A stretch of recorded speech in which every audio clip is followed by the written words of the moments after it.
हिंद दोस्तों, कैसे हैं आप सभी। आशा करता हूं बहुत ही अच्छे होंगे। इस वीडियो में हम आपके लिए लेकर आए परीक्षा के लिए सर्वश्रेष्ठ 30 प्रश्न। ये ऐसे प्रश्न हैं जो बार बार एग्जाम में पूछते हैं, तो किसी भी एग्जाम की तैयारी करें, यह वीडियो आपके लिए बहुत ही खास होने वाली। चलिए वीडियो की शुरुआत करते हैं। वीडियो के अंत में फीडबैक जरूर दीजिएगा। चलिए देखते हैं पहला क्वेश्चन क्या पूछा है। पहला क्वेश्चन पूछा, भारत में जीडीपी की गणना किस आधार पर की जाती है।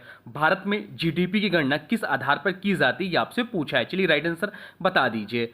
तो राइट आंसर जो हो जाएगा ऑप्शन इस प्रश्न का वो हो जाएगा ऑप्शन डी, यानी कि जीडीपी की जो गणना की जाती है वह उत्पादन विधि, व्यय विधि और आय विधि के द्वारा की जाती है। भारत में तीनों विधियां उपयोग में ये लाई जाती हैं। चलते हैं अगले प्रश्न की ओर, देखते हैं अगला प्रश्न क्या पूछा है आपसे। अगला प्रश्न जो पूछा है वह पूछा है ओईसीडी, जिसका फुल फॉर्म होता है organisation of economics corporation and development, का मुख्यालय कहाँ है, यह आपसे पूछा है। चलिए राइट आंसर बता दीजिए। तो राइट आंसर हो जाएगा ऑप्शन सी, पेरिस में है। ओईसीडी का एक अंतर्राष्ट्रीय आर्थिक संगठन है जिसकी स्थापना 1961 में हुई थी। कब हुई थी इसकी स्थापना? तो 1961 में हुई थी। इसके सदस्य अधिकांश विकसित देश हैं, जैसे अमेरिका, फ्रांस, जापान। उद्देश्य क्या है इसका? तो वैश्विक आर्थिक स्थिरता और सहयोग को बढ़ावा देना। अब चलते हैं अगले प्रश्न की ओर, देखते हैं अगला प्रश्न क्या पूछा है आपसे। अगला प्रश्न पूछा है यूपीआई, जिसे बोलते हैं यूनिफाइड पेमेंट्स इंटरफेस, को किस संस्था ने विकसित किया था। आपसे पूछा है, इंपॉर्टेंट मार्क कर लीजिए इस प्रश्न को। यूपीआई यूनिफाइड पेमेंट्स इंटरफेस को किस संस्था ने विकसित किया था, चलिए बता दीजिए। तो राइट आंसर हो जाएगा option C, NPCI. NP NPCI ने डेवलप किया था। यूपीआई की शुरुआत 2016 में National Payment Corporation of India, जिसे एनपीसीआई बोलते हैं, द्वारा की गई थी। यह एक रियल टाइम पेमेंट सिस्टम है जिससे बैंक खाते के बीच तुरंत ट्रांजेक्शन हो सकता है। भारत में डिजिटल लेन देन के विश्व स्तर पर अग्रणी बनाया। चलते हैं अगले प्रश्न की ओर, देखते हैं अगला प्रश्न क्या पूछा है आपसे। अगला प्रश्न पूछा है, ब्लैक सॉइल को किस नाम से जाना जाता है। ब्लैक सॉइल को किस नाम से जाना जाता है, ये आपसे पूछा है। तो ब्लैक सॉइल को जो नाम जाना जाता है वो कपास वाली मिट्टी के नाम से जाना जाता है। राइट आंसर हो जाएगा ऑप्शन सी। इसे रेगुर मिट्टी भी कहा जाता है। क्या कहा जाता है? तो रेगुर मिट्टी भी कहा जाता है। यह भी ध्यान रखिएगा। यह महाराष्ट्र, गुजरात, मध्य प्रदेश में पाई जाती है। यह कपास की खेती के लिए सर्वोत्तम है और पानी रोकने की क्षमता होती है। चलते हैं अगले प्रश्न की ओर, देखते हैं अगला प्रश्न क्या पूछा है आपसे। अगला प्रश्न पूछा, स्टार्टअप इंडिया योजना किस वर्ष शुरू की गई थी। स्टार्टअप इंडिया योजना किस वर्ष शुरू की गई थी, ये आपसे पूछा है। चलिए राइट आंसर बता दीजिए। तो राइट आंसर हो जाएगा ऑप्शन सी, 2016 में। स्टार्टअप इंडिया योजना की शुरुआत जो हुई थी 16 जनवरी 2016 को प्रधानमंत्री मोदी द्वारा शुरू किया गया। उद्देश्य था नई कंपनियों को बढ़ावा देना, रोजगार सृजन और नवाचार को समर्थन। लाभ क्या था? टैक्स में छूट, फंड ऑफ फंड्स, 3 साल टैक्स हॉलीडे आदि। चलते हैं अगले प्रश्न की ओर, देखते हैं अगला प्रश्न क्या पूछा है आपसे। अगला प्रश्न पूछा, करेंसी प्रेस भारत में कहाँ स्थित है। करेंसी प्रेस जो है वह भारत में कहाँ स्थित है, ये आपसे पूछा है। चलिए ऑप्शन के हिसाब से बता दीजिए। तो राइट आंसर हो जाएगा ऑप्शन ए, नासिक और मैसूर में।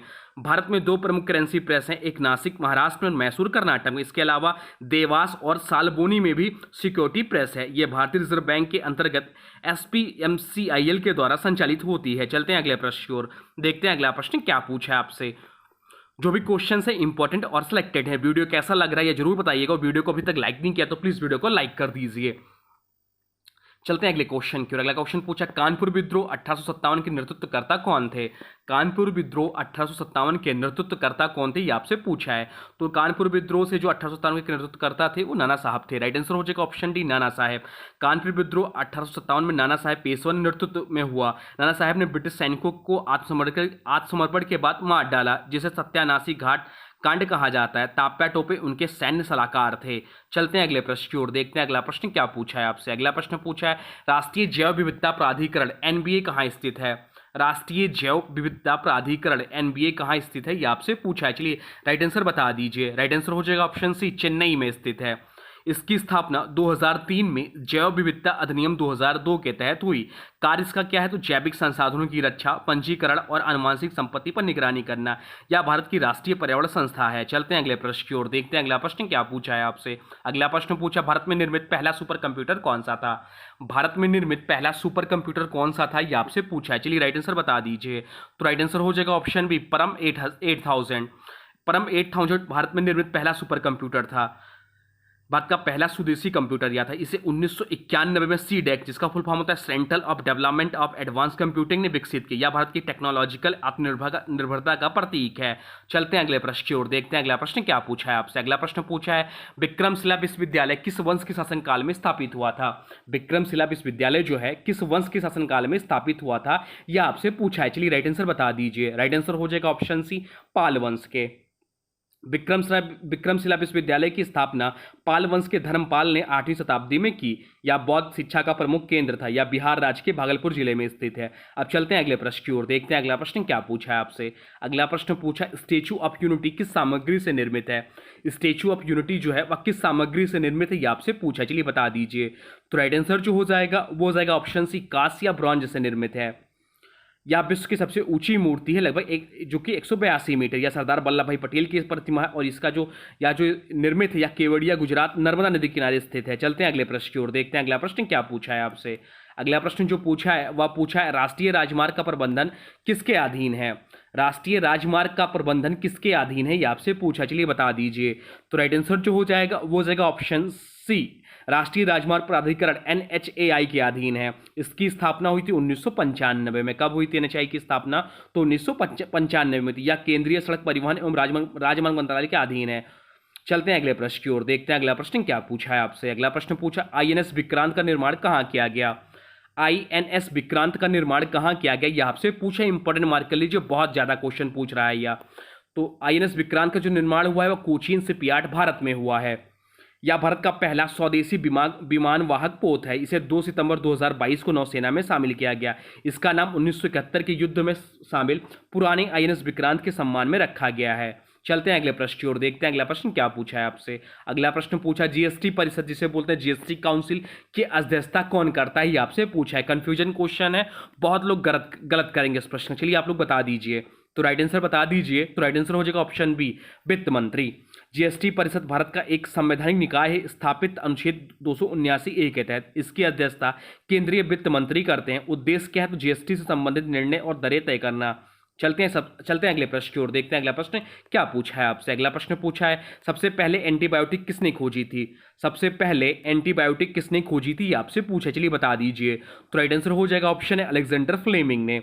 1928 में पेनिसिलिन की खोज की गई, जो पहली एंटीबायोटिक मानी जाती है, या बैक्टीरिया को मारने या उनकी वृद्धि रोकने में सक्षम दवा है। फ्लेमिंग को 1945 में नोबेल पुरस्कार भी मिला है। चलते हैं अगले प्रश्न की ओर, देखते हैं अगला प्रश्न क्या पूछा है आपसे। अगला प्रश्न पूछा है, भारत में संसद का गठन किन 3 घटकों में होता है? भारत में संसद का गठन किन 3 घटकों में होता है, ये आपसे पूछा है, चलिए बता दीजिए।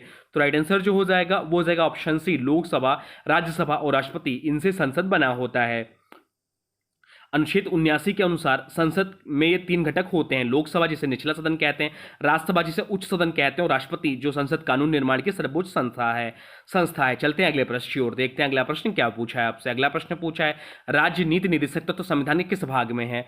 राज्य नीति निदेशक तत्व संविधान के किस भाग में, ये आपसे पूछा है। तो राइट आंसर जो हो जाएगा वो हो जाएगा ऑप्शन बी, भाग 4 में है।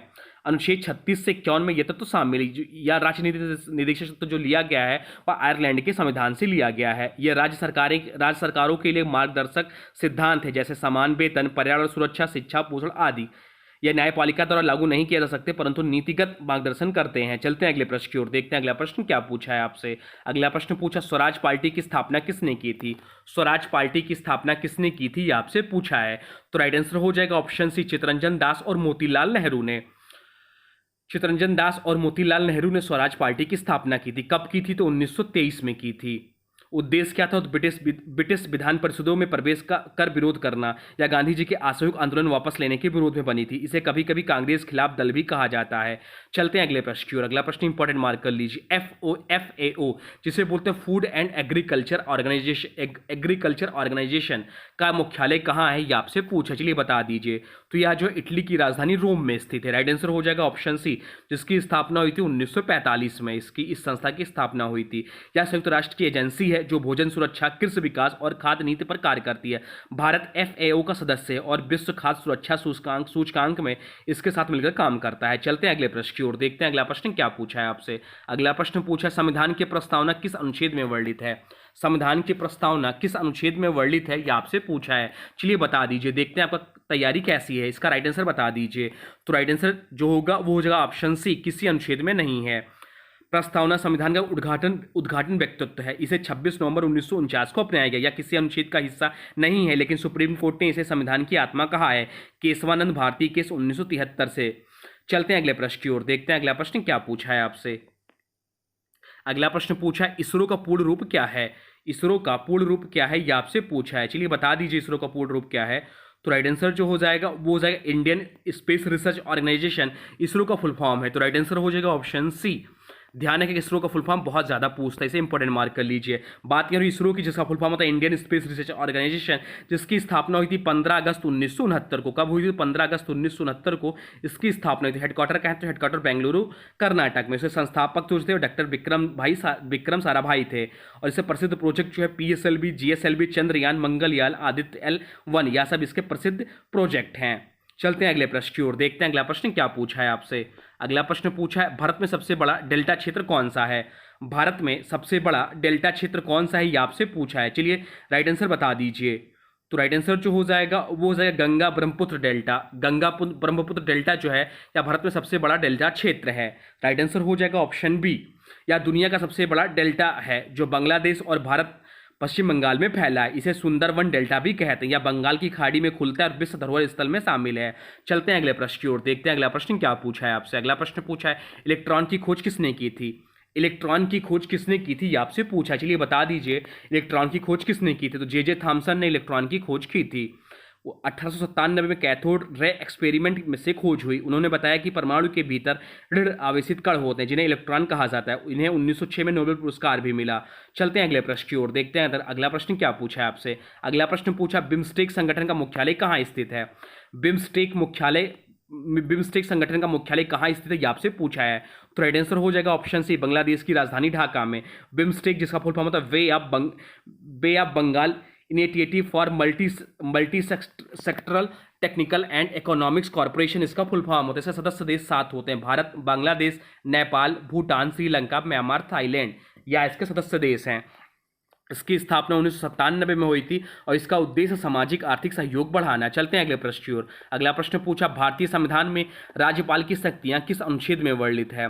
भारतीय संविधान में राज्यपाल की शक्तियां किस अनुच्छेद में वर्णित है, यह आपसे पूछा है। तो राइट आंसर हो जाएगा ऑप्शन ए, 153 से 162 में वर्णित है। राज्यपाल राज्य का संवैधानिक प्रमुख होता है। वह राज्य विधानसभा को विघटित बुला सकता है, अध्यादेश जारी कर सकता है, नियुक्ति राष्ट्रपति द्वारा होती है। चलते हैं अगले प्रश्न की ओर, देखते हैं अगला प्रश्न क्या पूछा है आपसे। अगला प्रश्न इंपॉर्टेंट मार्क कर लीजिए। भारत में किस वर्ष पंचायती राज प्रणाली संविधान द्वारा लागू हुआ? भारत में किस वर्ष पंचायती राज प्रणाली संविधान द्वारा लागू हुआ, चलिए बता दीजिए। तो राइट आंसर हो जाएगा ऑप्शन सी, 1992। 73वां संविधान संशोधन अधिनियम 1992 द्वारा पंचायतों को संवैधानिक दर्जा मिला। अनुच्छेद 243 से 243 ओ इसमें शामिल किए गए। इसमें 3 स्तर होते हैं, ग्राम पंचायत, पंचायत समिति और जिला परिषद, ये इसके 3 स्तर हैं। और सबसे पहले जो लागू हुआ राजस्थान के नागौर जिले से लागू हुआ।